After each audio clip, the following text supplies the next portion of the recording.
Bonjour tout le monde, dans le cadre du module de physiopathologie, nous allons voir maintenant les troubles de la thermorégulation. Donc, en plan du cours, nous allons voir d'abord la définition de la thermorégulation, la physiologie, les variations physiologiques de la température, les compartiments thermiques, la notion du noyau et de la périphérie, les mécanismes des échanges ou de déperdition de la température, convection, radiation, etc. Les mécanismes de la thermorégulation au niveau central, quels sont les moyens de mesurer la température. Nous allons voir les troubles de la thermorégulation, commençant par l'hypothermie et après nous aborderons la physiopathologie de l'hyperthermie et de la fièvre et bien sûr nous conclurons par un certain nombre d'éléments. Alors, c'est quoi la thermorégulation? La thermorégulation représente l'ensemble des processus permettant à l'homme de maintenir sa température interne dans des limites normales, quel que soit son niveau métabolique ou la température du milieu ambiant. Elle repose sur un équilibre constant entre les apports et les pertes. C'est l'hypothalamus qui est vraiment le centre de contrôle, le chef d'orchestre de cette thermorégulation et tout ça a été découvert ça fait quand même, ça fait assez longtemps, c'est en 1912. Au cours, on a un certain nombre de variations physiologiques de la température. C'est ainsi que notre température centrale va être maximale aux alentours de 17 heures et au cours de la nuit, elle va baisser. Le maximum de baisse de température va s'observer entre 3 heures et 5 heures du matin. Dans les âges extrêmes, on assiste à des troubles de la thermorégulation, notamment chez les sujets âgés, où il va être plus sensible à l'hypothermie et l'enfant, il va être plus sensible à l'hypothermie et à l'hyperthermie. Toute activité physique intense va entraîner une augmentation de la température par cette énergie musculaire qui va libérer jusqu'à 75% de chaleur. Un certain nombre de stimulus, comme les émotions, peuvent entraîner une augmentation de la température qui peut être de plus de 2 degrés. En finalité, on voit que notre température, elle est quand même sous l'effet d'un certain nombre de paramètres dus à l'âge, à ce que nous faisons et à l'environnement dans lequel on peut être. Notre température ou bien le fonctionnement dans notre température, notre température, elle fonctionne euh, grâce ou bien sous un modèle de mécanisme de compartiment central et compartiment périphérique. En finalité, nous, on a un compartiment central avec une température de 37 degrés et en finalité, comme si notre thermorégulation veillait à ce que notre température reste au niveau du centre à 37 degrés, parce qu'on ne peut pas être à 37 degrés partout. On a une perte de chaleur qui va être très importante. Donc le centre est à 37 degrés et la périphérie, elle est à 31 jusqu'à 35 degrés. Ceci va permettre au centre, à toute notre physiologie, à notre fonctionnement cellulaire de fonctionner et qu'il n'y ait pas une perte. Parce que si notre température, elle était, euh, toute notre température, elle est sous forme d'un seul compartiment, donc on aura besoin de produire beaucoup d'énergie pour que la température reste à 37 degrés, qui est une température nécessaire pour le fonctionnement de tous nos cellules. Donc imaginez si on était dans une situation où la périphérie et le centre à 37, quelle énergie et quelle production d'énergie ça va nécessiter pour avoir ceci. Grâce à Dieu, nous avons un compartiment central où nous avons une température à 37 et un compartiment périphérique où nous avons une température entre 31 et 35 degrés. Donc notre physiologie, toute notre physiologie, notre fonctionnement physiologique quand même assez complexe concernant la thermorégulation, va avoir une température qui est centrale, constante. Pourquoi? Parce que chez l'homme, ceci, toutes les réactions enzymatiques et l'activation des principaux mécanismes intracellulaires surviennent préférentiellement autour de 37 degrés. Donc c'est vraiment une température de référence. Et chez l'homme, des valeurs comprises entre 36 et 37,5 correspondent aux conditions optimales pour le bon fonctionnement de l'organisme. Nous perdons de la température par un certain nombre de mécanismes. Donc, voyez bien que ici nous avons le noyau et l'enveloppe et un certain nombre de mécanismes nous permettent de perdre cette température. Le premier mécanisme, c'est 60% par radiation, par 22% par évaporation, 15% par convection et 3% par euh, conduction. Alors la radiation, c'est quoi? C'est les échanges thermiques par radiation s'effectuent entre des surfaces distantes l'une de l'autre différentes. Il s'agit par exemple de l'absorption des rayons de soleil par l'enveloppe périphérique. Ils dépendent de la surface cutanée exposée aux échanges. Ce mode d'échange représente une part importante des échanges thermiques. L'évaporation consomme une quantité d'énergie thermique estimée à 2,4 kJ par millilitre nécessaire pour le passage de l'état liquide à l'état de vapeur. Elle se fait par diffusion passive au niveau de la peau et des muqueuses buccales et respiratoires et par le phénomène actif de la sudation ou bien de la transpiration. Nous avons aussi la convection qui est un phénomène s'effectue, c'est-à-dire c'est un phénomène d'échange entre deux milieux de température différentes, se déplacent l'un par l'autre. On trouve ce type d'échange entre la surface cutanée et le fluide ambiant dans lequel un sujet évolue, l'air ou l'eau. Hein. Les échanges entre la paroi et les voies aériennes et les gaz. Hein. Donc quand on prend une douche froide, donc forcément on aura de la température, il y aura de la perte de la température. Hein. La conduction concerne les échanges thermiques qui s'effectuent entre deux milieux de température différentes, mais sans déplacement l'un par rapport à l'autre, contrairement à la convection. Il s'agit par exemple du transfert de chaleur entre la surface cutanée et les solides ou les fluides dans lesquels la peau est en contact, tels que le sol ou les vêtements. Donc, comme je vous ai dit, les mécanismes de thermorégulation sont sous l'effet. Ils sont contrôlés par l'hypothalamus qui va recevoir un certain nombre d'informations. Hein, et donc, lui, il va analyser ces informations, il va transmettre euh, des informations aux autres organes, soit que ce soit pour la production d'énergie quand c'est nécessaire, ou bien pour la déperdition quand cela est nécessaire. Donc, vous voyez bien, trois composantes majeures dans le contrôle de la température corporelle. Nous avons des afférences sensitives qui vont venir de la peau, qui vont venir des tissus profonds, qui vont venir des racines nerveuses, qui vont aboutir vers une régulation au niveau du centre, au niveau de l'hypothalamus, et l'hypothalamus va entraîner un certain nombre de réponses, que ce soit les réponses efférentes. Ces réponses peuvent être comportementales. Quand vous vous retrouvez dans une température ou bien dans une eau très chaude, donc quand vous allez avoir une réponse, une réaction, vous allez vite vous extraire à cette température chaude ou froide des défenses du système nerveux autonome. Nous allons avoir un frissonnement, un métabolisme de la graisse brune, une sudation et une vasodilatation précapillaire. Ceci est bien illustré dans ce papier qui a été publié dans le Lancet. En effet, notre température va être régulée comme suit. Hein. Donc, sous l'effet d'afférence, le froid ou bien la chaleur.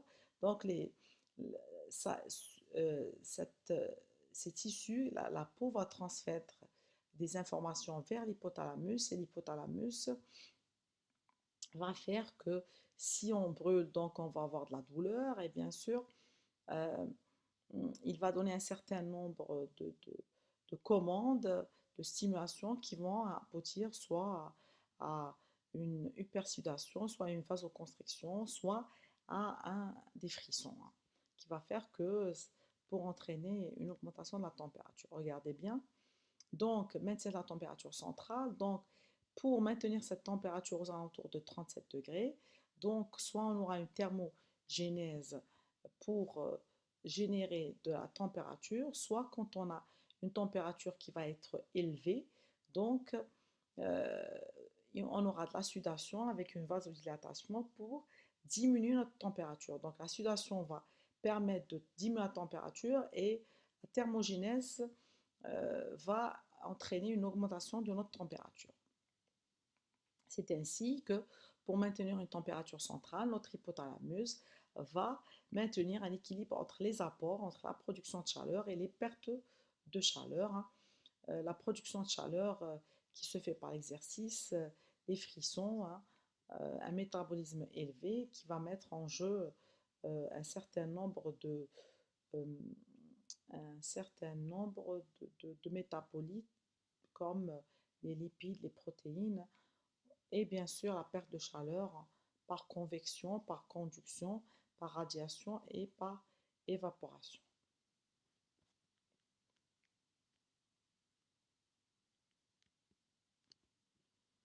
Ce schéma représente bien tous les mécanismes toute notre thermorégulation provoquée par une exposition au froid ou au chaud. Donc au froid ou au chaud, donc un refroidissement. Donc on aura un refroidissement de la peau et du noyau central, donc qui va stimuler les centres, les thermorécepteurs périphériques. Donc ceux-ci, les thermorécepteurs périphériques vont entraîner une stimulation au niveau de l'hypothalamus. L'hypothalamus, quand la température elle est basse par rapport à la température de, de référence, va entraîner une thermogénèse, hein, donc des frissons, une vasoconstriction cutanée, une augmentation de l'adrénaline et un comportement qui va faire que on aura une activité physique qui va augmenter, une augmentation de l'appétit, donc ça va nous pousser à mettre des vêtements, alors qu'une augmentation de la chaleur de la peau et du noyau central va entraîner une diminution de la température. On va essayer de tout faire pour qu'il y ait une diminution de la température corporelle. Comment? Donc, l'hypothalamus va entraîner une stimulation du centre de la thermolyse avec une sudation, une vasodilatation cutanée. Et bien sûr, vous voyez bien que quand on a trop chaud, il y a une diminution de l'activité, il y a une diminution de l'appétit et nous allons essayer de porter des vêtements légers. On va se mettre à l'ombre, tout ça pour faire qu'il y ait une diminution de la température corporelle. La mesure de la température, il faut qu'elle soit réalisée par des mesures fiables et la mesure la plus fiable, ça va être la mesure centrale au niveau jugulaire ou de l'artère pulmonaire. On peut aussi mesurer la température par voie nasopharyngée. La mesure de la température tympanique aussi, c'est une mesure qui est relativement correcte. La température rectale, elle est peu fiable parce qu'on peut avoir une isolation par les matières fécales et la température, la mesure par la température cutanée, elle n'est pas aussi fiable. Dans les troubles de la thermorégulation, nous distinguons l'hypothermie et l'hyperthermie, hein. Premièrement, l'hypothermie, chez l'homme, la constatation d'une température centrale inférieure à 35 permet de porter le diagnostic d'hypothermie, hein. L'hypothermie qui peut générer un certain nombre de complications, notamment cardiovasculaires, type fibrillation ventriculaire, qui peut aboutir à une mortalité importante. Et le traitement d'hypothermie accidentelle fait partie à des techniques de réchauffement quand même assez variées. Donc l'hypothermie, elle a un tropisme cardiovasculaire et elle va entraîner un certain nombre de conséquences cardiovasculaires. Elle peut se rencontrer dans un certain nombre de situations comme les intoxications, les traumatismes, l'exposition au froid, quand quelqu'un est exposé, reste dans la neige, donc on va avoir une hypothermie. Donc l'hypothermie, c'est quoi? C'est en fin de compte euh, les circonstances de défense, soit que nos défenses ont été minimalisées, c'est-à-dire on a fait qu'il y ait nos défenses ont diminué. Comment? Tout simplement parce que le, notre organisme va réagir mal à la température parce que le sujet a pris de l'alcool ou bien a pris un certain nombre de médicaments, hein. Donc, parce que, et puis des défenses minimales, parce que notre organisme vieillit, et bien sûr, nous n'allons pas bien réagir quand il y aura une hypothermie, comme l'âge, etc., hein. Ou bien nous avons le sujet en pleine forme, mais Il a tellement, les défenses sont maximales, mais c'est l'environnement extérieur, c'est-à-dire qu'il fait tellement froid que lui, il a épuisé tous ses mécanismes de thermorégulation, toute sa thermogénèse, et on aboutit à cette hypothermie parce que les défenses maximales ont atteint le maximum de leur maximum, si je peux dire ça.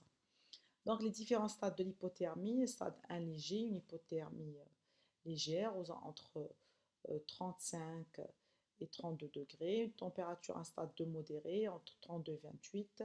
À partir d'une température inférieure à 28 degrés, là on est à un stade sévère, et à moins de 28 degrés, nous sommes aux alentours de 25-26, nous sommes à une température, à un état d'arrêt cardiaque. Donc, vous voyez bien que notre température, euh, cet iceberg qui résume tout ça, donc à 37, à 30, jusqu'à 35 degrés, nous avons une sensation de froid. Dès que notre température devient inférieure à 35, nous allons avoir une confusion, on commence à être désorienté. En 34 et 35, nous devenons amnésiques. À 33 degrés, nous commençons à présenter des troubles du rythme. Quand notre température est entre 33 et 30, nous perdons notre état de conscience, et quand notre température devient aux alentours de 28 degrés, clairement, ça entraîne une fibrillation ventriculaire, et ça entraîne un arrêt cardio-circulatoire. Donc les troubles cardiaques sont vraiment très importants, et comme conséquence catastrophique de l'hypothermie, nous allons avoir des troubles du rythme cardiaque, des troubles de la conduction qui vont entraîner une bradycardie, une fibrillation, et bien sûr ces troubles cardiovasculaires, on aboutira à une diminution du débit cardiaque, une bradycardie, une hypovolémie. Le CG, bien que pathognomonique, ce signe n'est pas constant et s'observe le signe, le signe J, bien nom de J d'Osborne, est pathognomonique, mais elle ne s'observe que pas dans 11% des cas dans certaines études, et dans 80% des cas dans d'autres études. Donc la fameuse onde de J, hein, d'Osborne.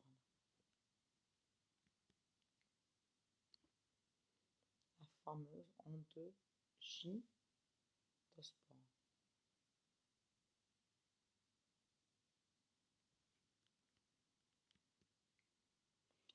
L'hypothermie entraîne aussi un certain nombre de conséquences sur le système respiratoire. Elle va entraîner des anomalies du rapport ventilation-perfusion, une altération de la perte de l'oxygène, une vasoconstriction périphérique, donc une hypoxie tissulaire, ce qui va faire qu'il y aura en fin de compte, que ce soit sur le plan central nerveux ou bien sur le plan respiratoire, une diminution de l'activité mucociliaire, une inhibition du réflexe du tout, et un encombrement bronchique. Donc, c'est ainsi que, à partir, comme nous l'avons vu, de 35 degrés, nous allons commencer à être un peu désorienté, et au fur et à mesure que notre température va chuter, on aura un ralentissement dans notre EEG, et bien sûr un effet délétère de cette hypothermie.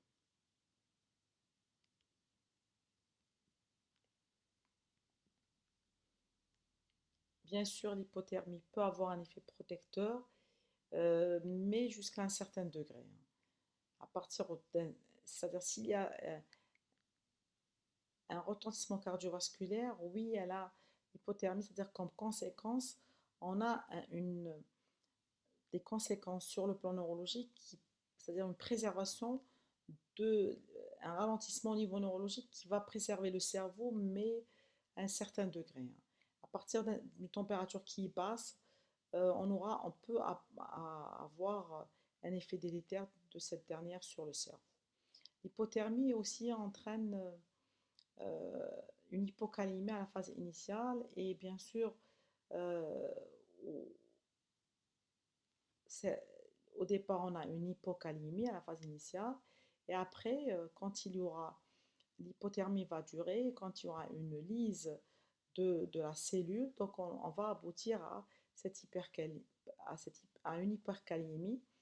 Et bien sûr, une hypercalémie qui est supérieure à 10 millimoles signe une lyse cellulaire post-mortem et autorise l'arrêt de la réanimation. Donc, euh, plus le sujet est en hypercalémie, plus il y a un mauvais bad outcome, et l'hypothermie, plutôt à la phase initiale, signifie qu'on peut être on est encore au départ de la survenue de l'hypothermie. Donc plus la durée d'exposition au froid va être importante, plus nous allons aboutir à cette hypercalémie.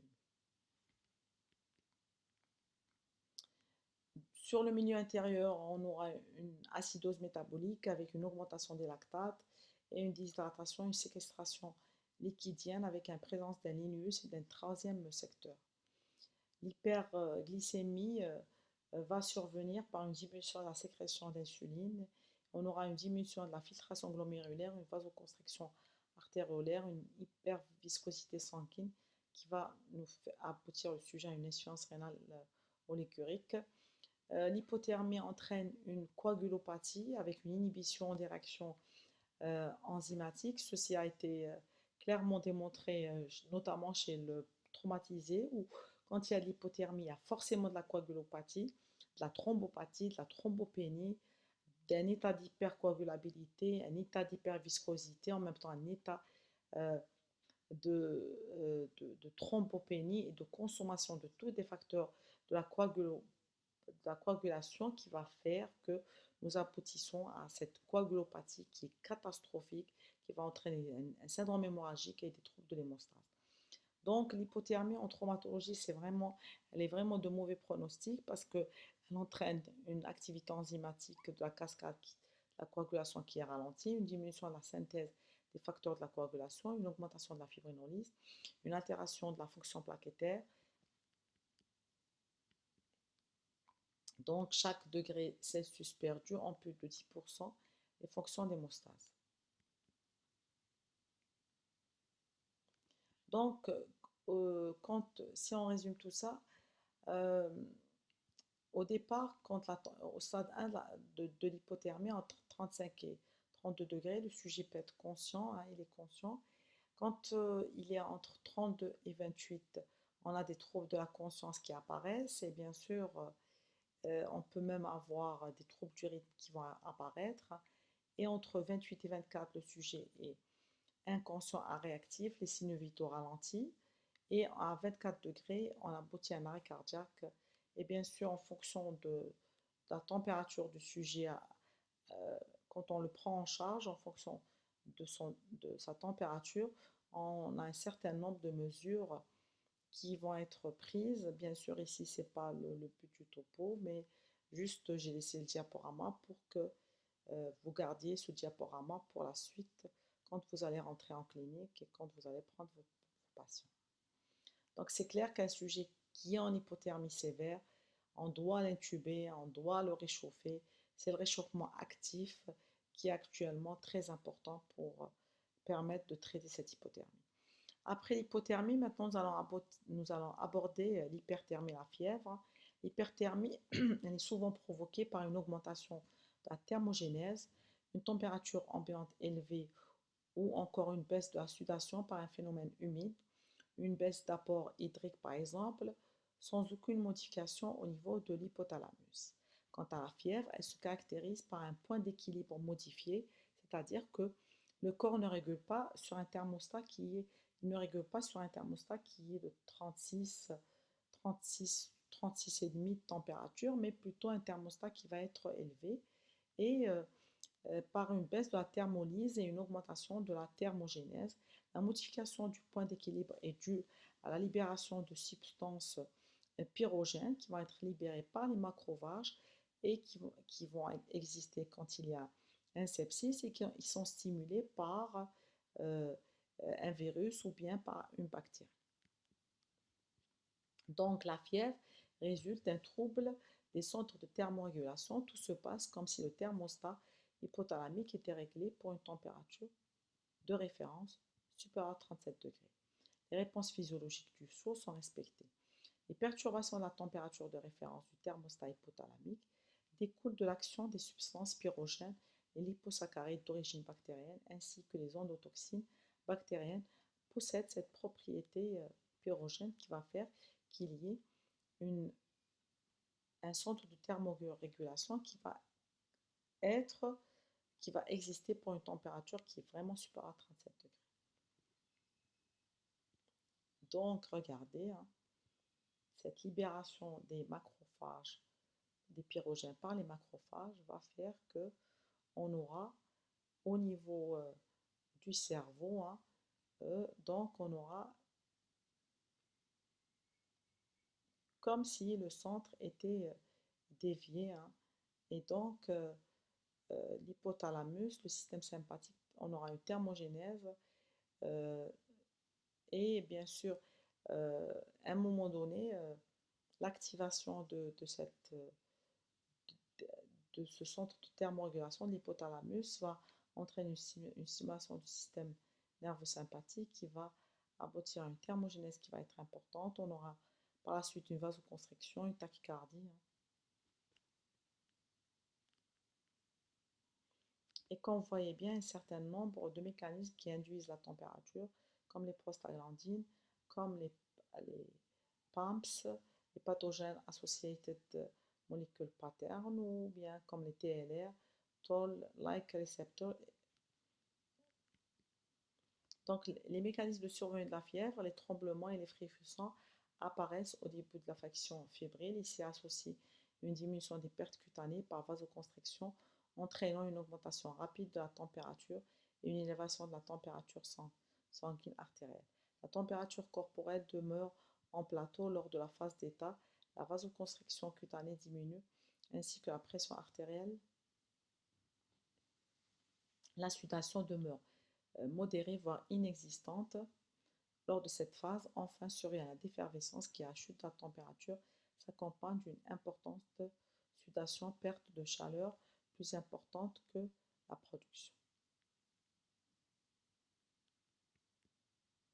Donc en conclusion, je dirais que la thermorégulation a pour objectif le maintien de la température centrale constante.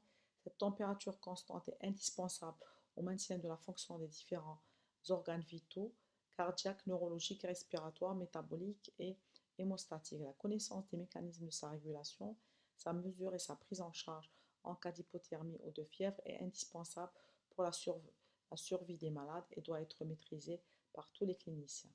Donc, mon message, il est clair, la température fait partie des paramètres physiologiques, donc il est important que quand on prend en charge le, le, le malade en soi dans une stratégie il faut vraiment prendre en compte cette température quand les malades sont en hypothermie, ce n'est pas bon.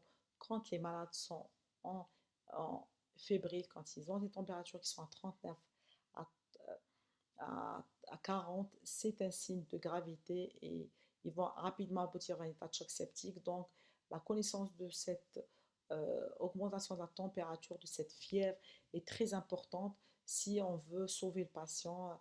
Et en finalité, si la température reste en plateau, c'est un mauvais signe. S'il n'y a pas de chute, s'il n'y a pas d'effervescence, on aboutira à un état de choc septique et à la mort du sujet. Donc, j'espère que je vous ai convaincu sur la nécessité de comprendre les mécanismes de la thermorégulation et sur la nécessité de maintenir la température comme un paramètre central dans la prise en charge de nos patients. Je vous remercie pour votre attention et si vous avez des questions, n'hésitez pas à me contacter sur ma boîte mail gsoumia@hotmail.com. Je vous remercie.